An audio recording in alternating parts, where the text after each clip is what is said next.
It's 7 a.m. It's time to hit the skins. It's prime skins hitting time. I feel like Everybody knows that. I feel like we just did that. Well, look, here we go. We're going to do it again. All right, where's Mike Marr? Right there. You can help us here because you just gave us the update on the YouTube deal with the joint practice today. Yeah, so you're going to want to go to youtube.com, type in New England Patriots, and then when you go to their homepage, go over to the live section, and they have a stream ready to go, kicking off at 9:45, titled "Live Coverage of Joint Practice with the Washington Commanders." Oh, okay, good. That's great. 9:45. Now, there. you also gave some context about how we did this last year, and it was only really on for a little bit, right? Yeah, I forget which joint practice we had to start the season last year, but it was like supposed to be a 2-hour stream, and after like 45 minutes or an hour, it just shut off abruptly. Like there was no sign off or anything, because I remember I was watching it and then the screen just went black and never came back on. I remember like just like a couple guys in chairs just kind of talking, and then it kind of just went away. Yeah. The Patriots are a different franchise. I like to think, they're up to a different standard, so they won't just abruptly end it. Yeah, but I would think they're also, at least when Bill was there, notoriously private. Yeah. So that might not work in our favor either, though, right? Who knows? Well, hopefully you can watch a little bit of it. So some interesting. I hate to kind of talk about it all the time, but the McLaurin deal. I think it was Diana Rossini who put out there yesterday the idea that Terry and his agent are comping themselves, obviously, to DK Metcalf, but that. And I don't know what this means, but that it doesn't have to be necessarily the AAV, that maybe an out for them can be there are certain parts of the contract that they like. Yeah. Do you remember that tweet that came out? And so I don't know what they're talking about there. Maybe a bonus structure or something, incentives that are maybe in there. The fully guaranteed money. Maybe the fully guaranteed part of it. I'm going to look up Metcalf's fully guaranteed dollars. But maybe that's a way that, because I feel like at this point, when you get two sides so entrenched, a lot of this almost is like saving face, because, no one wants to admit, it just didn't work. I don't know. So what could that possibly be? Parts of not the AAV per se, so maybe he could accept 28, 29 million, but if there's other parts there that are sort of in line with DK's contract, that might be enough. So DK got $60 million guaranteed at signing. Okay. So maybe that's the framework that Buddy Baker and Terry McLaurin are looking at. Like, they don't care about those backloaded years. How much did he get at signing? 60. I mean, it says guaranteed at signing $60 million. Yeah. Now to compare, Tyreek Hill, I think a few years before that, he got $54 million at his signing. CeeDee Lamb got $67 million at his signing.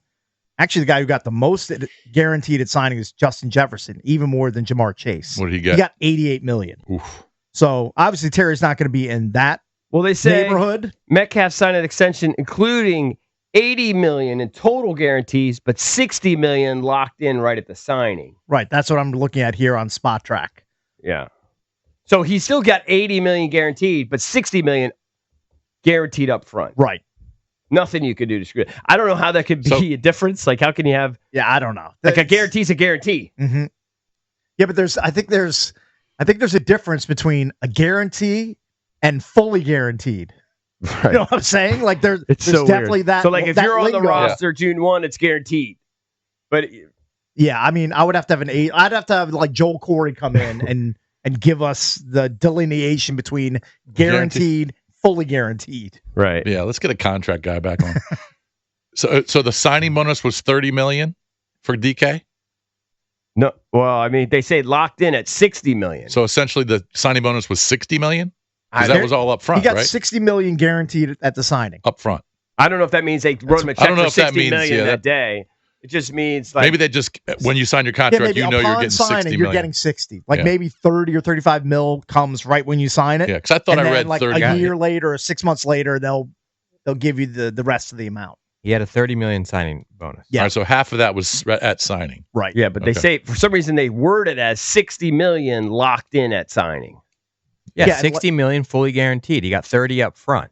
right? The other But then 30 they say million is 80 guaranteed. million in total guarantees. Well, So that's also weird language maybe he has 20 million coming to him this year. already. Yeah, I'm I mean, looking he had a contract. I'm looking at the rankings of wideout deals on Spottrack.com, which is a really good resource. There's a column where it says guarantee at sign, and then the next column is practical guarantee. Mm-hmm. So Metcalf has 60 guaranteed at sign. His practical guarantee is 60. It's the same number. Then you look at CeeDee Lamb. His guarantee at sign is 67 million. His practical guarantee goes up to 100 million. So there's differences in the guarantees, and they spread out the signing bonus. Now they might get right.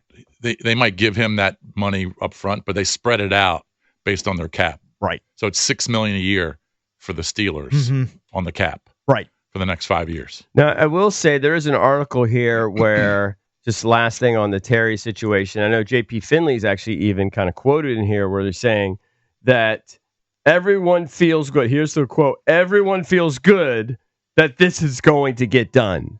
It's just when and how do they land there? Yes, he asked for a trade, but does anybody really think he wants to go somewhere else? No.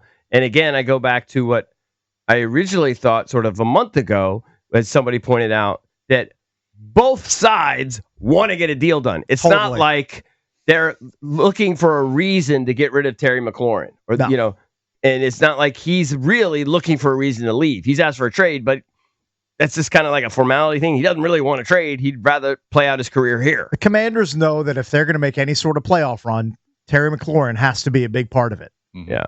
They're not going to trade him for a third rounder and a player in 2026. Yeah. Or 2027. Like we heard of some of those trade proposals that we broke down yesterday. I mean, all the guys, they all want their money. Right. They'd rather get their money than be traded. Totally. I mean, think about Myles Garrett. Myles Garrett knows he's with a bad football team. He's well aware. It's a terrible football team. They're not going to the playoffs. Right.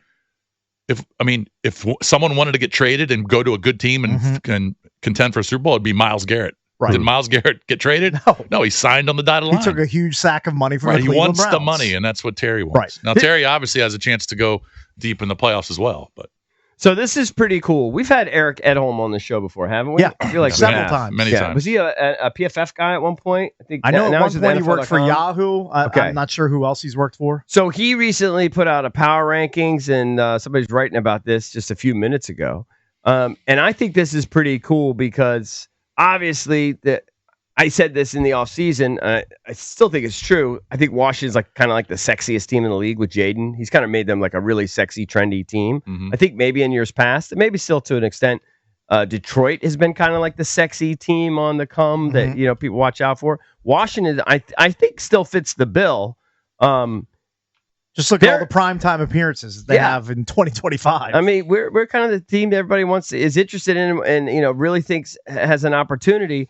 There's an article here complaining, the local SI, people here that cover the team, complaining that if the Commanders consider themselves real Super Bowl contenders, they have some work to do because they're only ranked number 6 in Eric Edholm's power rankings. And I'm looking at that going, we're ranked 6? I'm pretty good with that. You're ranked 6, you're ready to throw a party. I'm pretty good with this team and where we've been the last 25 years. Yeah, and you got us ranked 6. You know how many years we came in here, like in the past 12 to 15 years, when the preseason power rankings, the Commanders 28. or whatever the team was named at that point, they beat 30th, 31st. Maybe if we went on a run, we could get up to 20th, in the midseason. Right. So they're ranked behind. They got the Eagles won. Okay, no complaining. They smoked us, Super and they Bowl deserve champs, until you knock them off. Although we did get them, when Pickett came in, but whatever. When it mattered, they smoked us. Hat tip to them. The Ravens too. No problems there. Nope. It's a freaking juggernaut. The Chiefs. Yep. Nobody's going to argue that as long as Mahomes is healthy and still, I think, in his prime. The Bills. They've been knocking on the door forever. And the Lions. Yeah. So you're in the same kind of discussion Yeah, as those they're teams. the next man up. Yeah. I think that's great. Nobody should be complaining about where they're being ranked. How can you have the headline, Commanders still have work left to do? What was the power rankings before Quinn and Jaden got here? Probably in the deep 20s. Before last season? Yeah. Probably 20, I would guess 23rd to 26th. Yeah, I was going to say they probably jumped 20 spots in a year. Yeah. I'm going to look that up. It is funny how the national media looks at the McLaurin situation. There are still people out there pushing. Sporting News has a guy who's still pushing the McLaurin Ayuk swap as a potential trade that could make sense for both teams. That Ayuk clearly isn't a perfect fit in San Francisco, coming from injury. And that, McLaurin has asked for a trade, although I think everybody kind of understands he doesn't really want a trade. He just wants a better deal. Speaking of power rankings from last year, Eric Edholm, same guy whose rankings you're referencing, correct? He had the Commanders ranked 26th. So 20 heading spots. into last year at this time. Yeah. Yeah, that's quite a jump. And it's all because of this guy. Right there on the shirt. This guy. Yep, definitely had a lot to do with it. Daniels. I'd like to hear from people if anybody's going to. I get most people have to work, so they're not going to be like us, where we can kind of sneak a peek at the YouTube cameras and kind of. Is there any? What are you looking for the joint practices, if anything? Is there anything you're looking to see? I want to see if the defense is stout against the run. Yeah, I just want to see what they do against. Now I don't know how much work Ramondre Stevenson and Travion Henderson are going to get, but just hold up against the run. I want to see Kinlaw in action. Yeah, I'd like to see that. Career. Is it fair to say career underachiever? I don't think it's building unfair the to say defense that. around From where he was picked. High draft pick. And the career expectations. underachiever. Now, some of that's due to injury. Yeah, 2 years were basically affected by But injury. yeah, I think career underachiever is a fair characterization. I'm sure he wouldn't like he's it. a big part of he it. would not like it. He's a big He would part. not like that. No. Yeah. But deep down, he probably understands why people would say that. But I kind of want to see the secondary against Drake May and that offense. I want to see Lattimore. I don't know how much they're going to play. I have no idea how that all works. Well, I got to give even Jeff credit. Jeff who works with B. Mitch and JP. That Jeff Walker, Jeff Too Funny on Twitter. Jeff Too Funny. That it's going to be a great opportunity for a guy like Trey Amos. Who let's get him up against some other teams. Top receivers. I could not help but laugh when. I guess Jeff revealed like a couple days ago on the B. Mitch and Finley show that I guess when the news about Santana going into the Ring of Fame, that when he was young, like Santana was his guy, but Jeff was, I guess, a little bit chubby as a kid. So his relatives, when they would play pickup football, would call him Fat Tana Moss instead of Santana Moss. That's a great nickname. It makes me laugh every time I hear it. It's great. It's a great nickname that the family friends came up with. I'm sure he didn't love it. I'm sure he didn't love it, but him telling the story made me laugh. Right. I think Sam Kinlaw will be interesting. I think you think Lattimore will get some run in these joint passes? Yeah, you're gotta get him. Let's see how he holds up in see how he close holds to up. real game situations. Playing some top receivers and see if he can cover somebody without jumping on top of them. Put him on Diggs. That's a good test. Put him on Diggs. Because Diggs has apparently looked pretty good in camp so far, and Drake May is going to lean heavily on Stephon Diggs. If Diggs stays healthy, he's going to get a ton of targets. I would think from May. The other one is the offensive line. Obviously, I don't even think I need to watch Tunsil. I'm just going to assume that he's going to have that side locked down. Right. But Connerly, keep your eyes on him and see how he's kind of holding up there on the right side.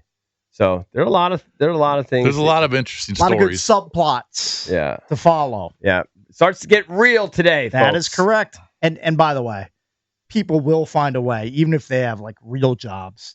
They'll find a way to sneak in. Sneak some peeks on the YouTube. I mean, come on. Well, the diehards will. I mean, it's the dead of summer. Who's working really that hard in the dead of summer? Everybody's just thinking about their vacations, the kids going back to school. Well, and plus, let's be honest. I mean, people are back at work, but not full time. Right. I mean, I had dinner with a young person yesterday, in Dina's family, and they only go to work 3 days a week. Kind of like here.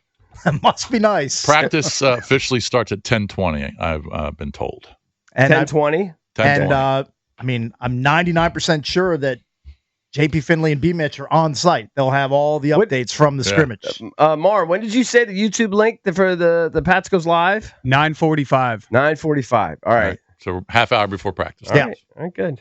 We'll be locked in. All right, when we come back, we're going to do a Radio Insider segment. We will give you some skinny on one of the biggest names, if not the biggest name in the history of radio, and what his future holds. We will do that next here on The Fan.